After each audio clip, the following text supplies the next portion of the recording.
Informasi terkini dan ini penting yang wajib diketahui oleh para KPM PKH dan KPM BPNT dan juga KPM PBI. Ini terkait mengenai surat terbaru yang baru turun beberapa hari yang lalu dari pusat. Ini terkait mengenai jadwal pengusulan bantuan tambahan bagi KPM yang memiliki kategori ini. Nah, ini rentan waktu jadwal pengusulan tambahan antara tanggal 1 Juni sampai 30 Juni bulan depan. Kira-kira ini bantuan atau usulan untuk bantuan tambahan apa ya? Dan untuk pengusulannya, ini KPM yang akan dapat bantuan ini. Nah, ini harus lengkap datanya. Ada beberapa poin di sini yang harus dilengkapi datanya. Kira-kira bagaimana penjelasan selengkapnya? Simak videonya sampai akhir, jangan kemana-mana, kita intro dulu.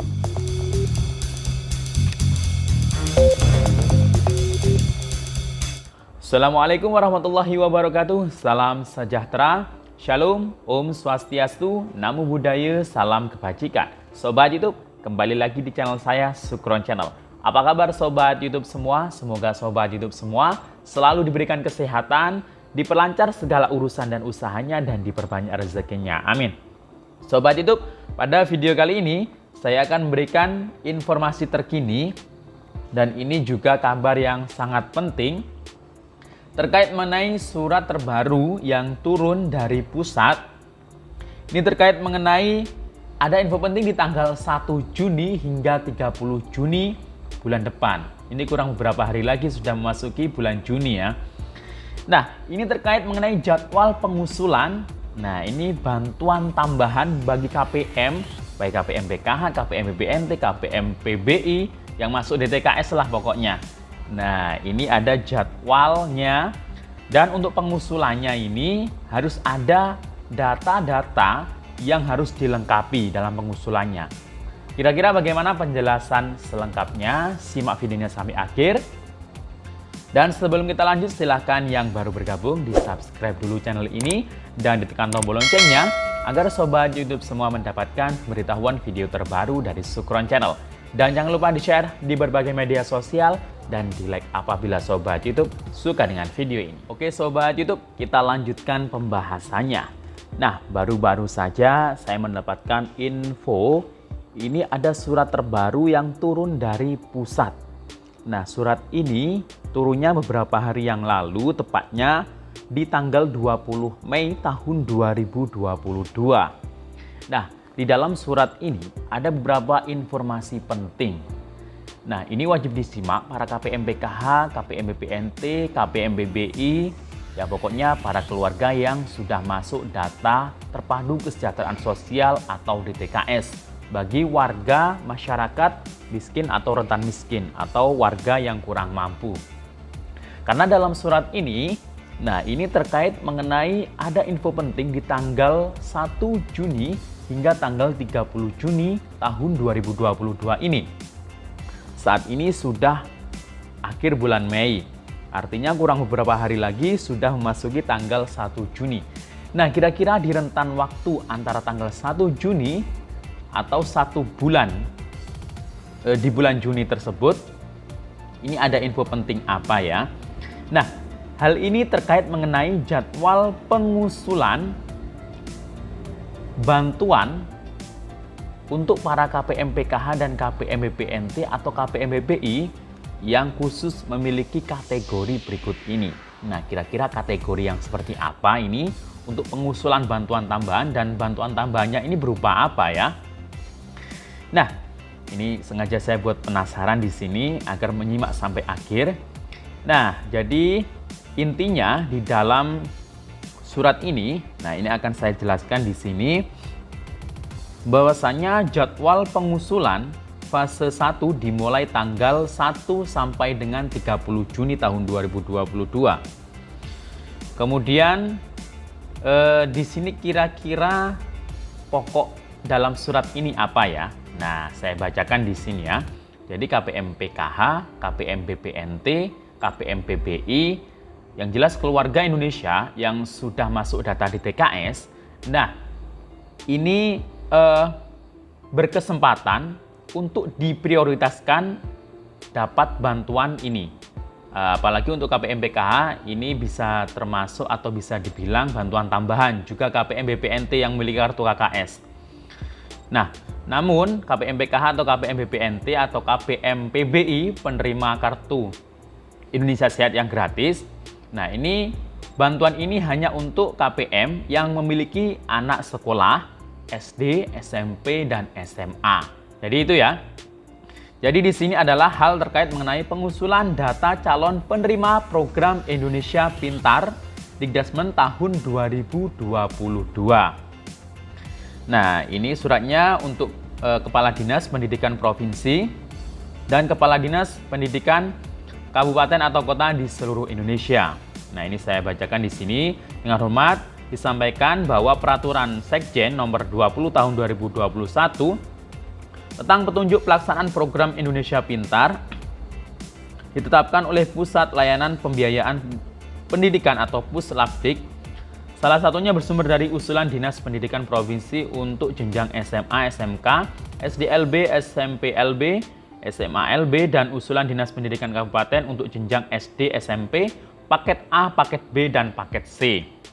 Jadi ini ya, jadi bantuan PIP ini ada yang dari usulan Dinas Provinsi atau Dinas Pendidikan Kabupaten. Itu tadi ranahnya berbeda. Kalau untuk Provinsi tadi ya jenjangnya SMA, SMK, SDLB, SMPLB, dan SMALB. Kemudian sehubungan dengan hal tersebut langsung saja ke intinya ya. Jadi agar Dinas Pendidikan memperhatikan hal berikut ini. Jadi untuk pengusulan data calon penerima PIP tahun 2022 ini yang belum cair bantuannya di tahun 2022 ini khususnya, jadwal pengusulan fase 1 ini dimulai tanggal 1 sampai dengan 30 Juni tahun 2022. Kemudian pengusulan dilakukan melalui aplikasi Si Pintar. Nah, ini yang bisa mengakses hanya operator sekolah ya, aplikasi Si Pintar ini. Jadi di sana nanti lewat Dapodik nanti ya di situ. Kemudian jumlah target sasaran proporsional pengusulan masing-masing Dinas Pendidikan tercantum pada aplikasi Si Pintar.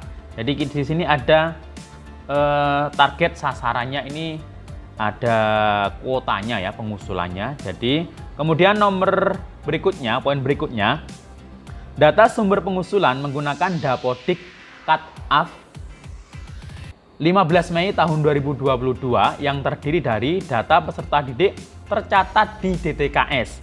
Nah, jadi kalau peserta didik anak sekolah yang tercatat di DTKS ini, NIK-nya juga harus valid agar bantuan PIP-nya bisa cair. Jadi bantuan PIP yang tidak bisa cair kemarin, itu salah satunya adalah tidak tercatat di DTKS atau NIK-nya tidak valid di Dapodik. Kemudian data peserta didik yang layak PIP. Nah, ini tugasnya dari pihak sekolah, ini mencentang apakah peserta didik tersebut masih layak atau tidak dapat atau diusulkan menjadi calon penerima PIP. Jadi dua tadi ya kuncinya, harus tercatat di DTKS, KPM PK. Anak-anak dari KPM PKH, KPM BPNT, KPM penerima PBI, bantuan PBI. Nah, ini layak karena sudah masuk data DTKS. Tapi selain layak juga NIK-nya ini harus dipastikan sudah online dan sudah valid. Dan anak-anak KPM tersebut sudah diverifikasi kelayakannya oleh pihak operator sekolah untuk pengusulannya. Nah, jadi itu ya Sobat YouTube. Kemudian berikutnya adalah Dinas Pendidikan melakukan verifikasi terhadap data sumber sebagaimana angka 4 secara cermat dan objektif dengan memastikan bahwa peserta didik yang akan diusulkan berasal dari keluarga miskin atau rentan miskin. Jadi yang memverifikasi dicek kembali di Dinas Pendidikan ya. Kemudian yang kedua berstatus masih aktif bersekolah. Nah, ini kalau sudah keluar ya nanti tidak layak, tidak akan dicentang di situ.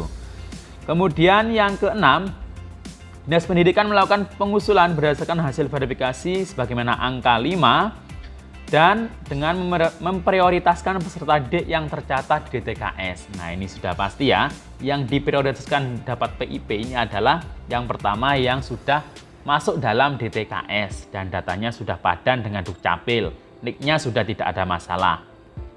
Kemudian poin terakhir adalah dalam hal pengolahan data usulan, Puslapdik, Pusat Layanan Pembiayaan Pendidikan, akan memperhatikan kelengkapan data sebagai berikut.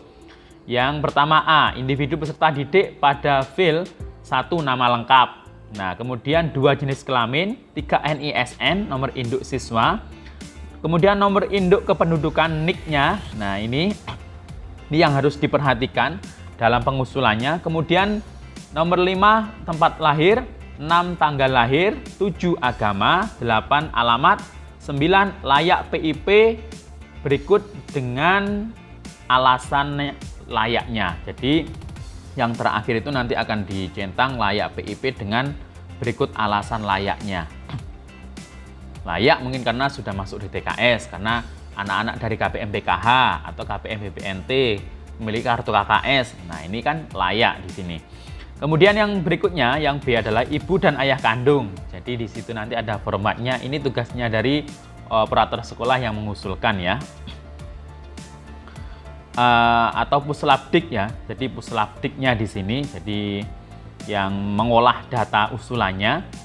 Ibu ayah kandung ini di fil nama lengkap, NIK, tahun lahir, pendidikan terakhir, pekerjaan dan penghasilan. Kemudian wali, jika ada wali di sini, yang pada fil berikut nama wali, pekerjaan wali atau penghasilan wali. Kemudian yang terakhir satuan pendidikan pada fil nama satuan pendidikan, alamat sekolah, kode pos satuan pendidikan. Nah, jadi itu ya tadi itu yang baru saya sebutkan adalah pengolahan data usulan yang dilakukan oleh Pusat Layanan Pembiayaan Pendidikan. Ini yang ada di pusat ya. Jadi harus kelengkapannya harus itu tadi. Jadi datanya harus lengkap yang sesuai saya sebutkan tadi. Nah, semoga anak-anak Anda, para KPMPK dan KPM BPNT yang masih sekolah SD, SMP, SMA, semoga bantuan PIP-nya bisa cair di tahun ini. Setelah ada pengusulan ini, ya mungkin bulan depannya lagi atau bulan depannya lagi. Yang jelas rentan waktunya sampai akhir bulan Desember untuk tahun 2022 ini untuk pencairan bantuan PIP. Nah, semoga video ini bermanfaat. Sampai jumpa di video saya selanjutnya. Assalamualaikum warahmatullahi wabarakatuh.